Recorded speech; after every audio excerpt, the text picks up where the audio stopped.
y'all! I am really excited to share this video with you guys today. As you can tell by the title, we're going to be talking about burnout.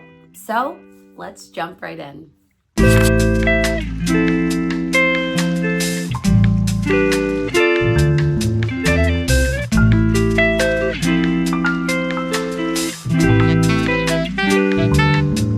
Hello and welcome to my channel. My name is Vimbo. I have worked in education for quite a few years. I was a teacher. I was an elementary school principal for 5 years, and now I provide professional development trainings and speak. And one of my favorite topics to share about is wellness, but more specifically, I have a workshop and a training entitled Going from Burnout to Bliss. And this is so important right now. I think it's been such an important topic in education for several years, but I want to share with you some sobering statistics. You probably are already familiar with these if you yourself are an educator, or if you love an educator, or if you're friends with an educator. But I want to share with you some statistics specific to K-12. That means if you teach kindergarten through 1st, 2nd, 3rd, 4th, 5th, 6th, 7th, 8th, 9th, 10th, 11th, all the way through 12th grade. Specific statistics to that. And then I want to talk a little bit about some short-term emergency first aid care to help with burnout, and then some long-term solutions for burnout. All of that being said, I want to start out this video by saying this video is for educational and entertainment purposes only. This is my disclaimer. If you are experiencing a mental health crisis, please seek professional help in your area in the forms of a doctor, a licensed mental health counselor, therapist, all of that good stuff.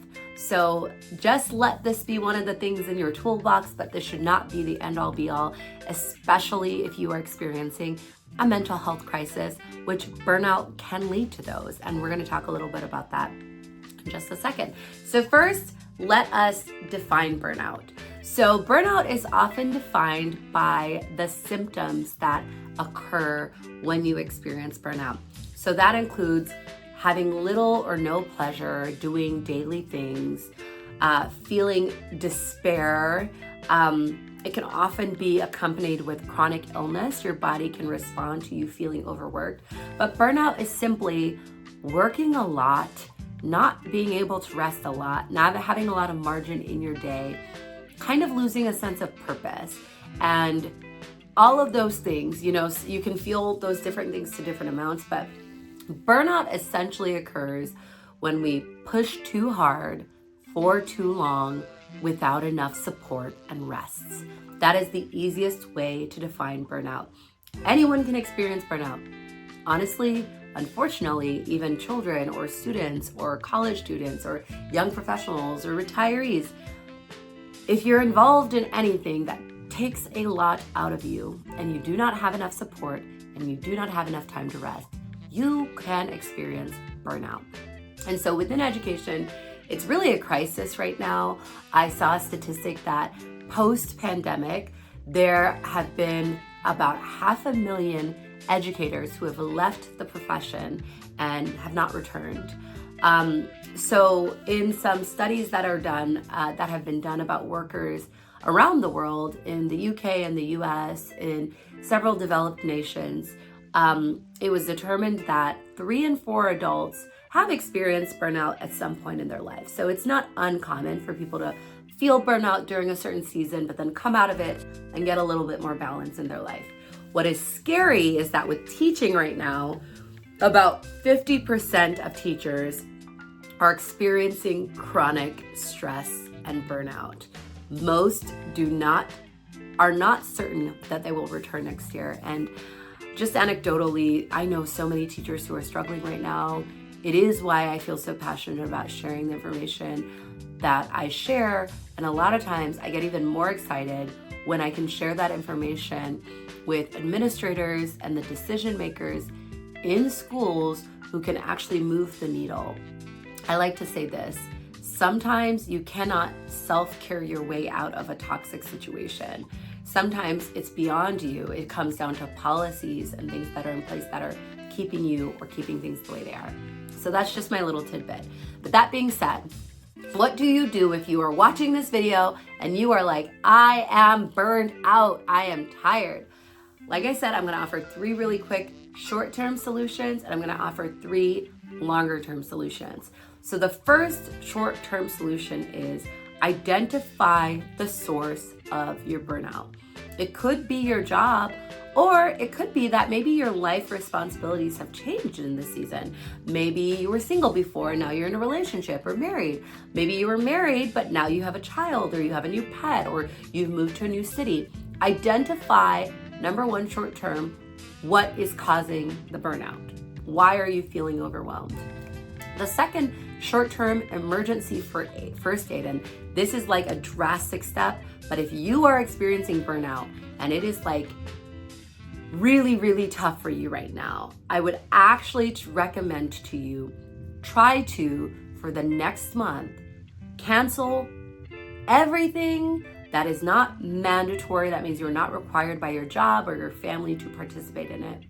And that is subjective, that's up to you. But also, just clear your schedule. Treat yourself as if you have a sickness. Like if you had a cold, you would not be able to go to XYZ, all the things you probably have on your schedule. Treat yourself like that, because if you're burned out, your brain is probably overwhelmed, and your senses and your emotions, and you just need a break. The third thing I would say is rest as much as possible. That's not just sleep, but sleep is one of the things you should prioritize: physical rest, but also mental rest, emotional rest. I always recommend this book. Read the book Sacred Rest by Dr. Sandra Dalton-Smith.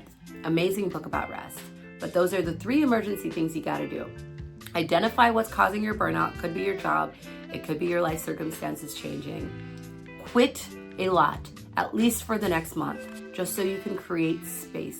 Treat yourself as if you are not well, because burnout really does make you not well. And obviously, once you have done that, use that space you've cleared in your schedule somehow. Even if it's 10 minutes a day or an hour a day, use it to rest, to give your brain a break, to watch things that make you laugh, to restore yourself, to go on walks. The 3 long-term solutions for burnout, I would say, are, first of all, really evaluate your situation and identify, if you can, when the burnout started and what the underlying trigger is. So if it is your job, maybe it's that you switched grade levels, maybe it's that the curriculum's changed. Whatever it is, figure out what the trigger is. And the second part of that long-term solution is, once you've identified the trigger, determine if that is a trigger that you have control over or can change with time, or if it's a permanent one. So for example, if it's, I'm in a new grade level this year, it's really stressful, I feel burned out, but next year I get to do the same grade level again, I'll have the lesson plans again, I can survive. That's very different than things aren't gonna get better, or admin is just adding things to your plate and it doesn't seem better. The third big life choice solution, if you are experiencing burnout, is consider what else you can do while still feeding your passion.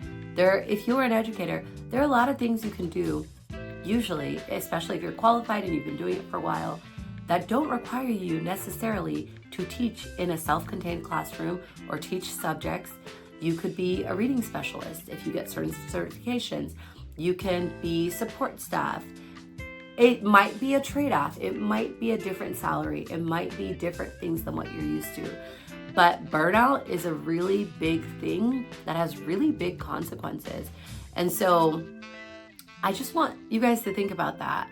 And in all of that, regardless of if you're feeling burned out or you're feeling like you can manage it, but you see burnout on the horizon, this is the last tip I will leave you with. Walking has transformed my life.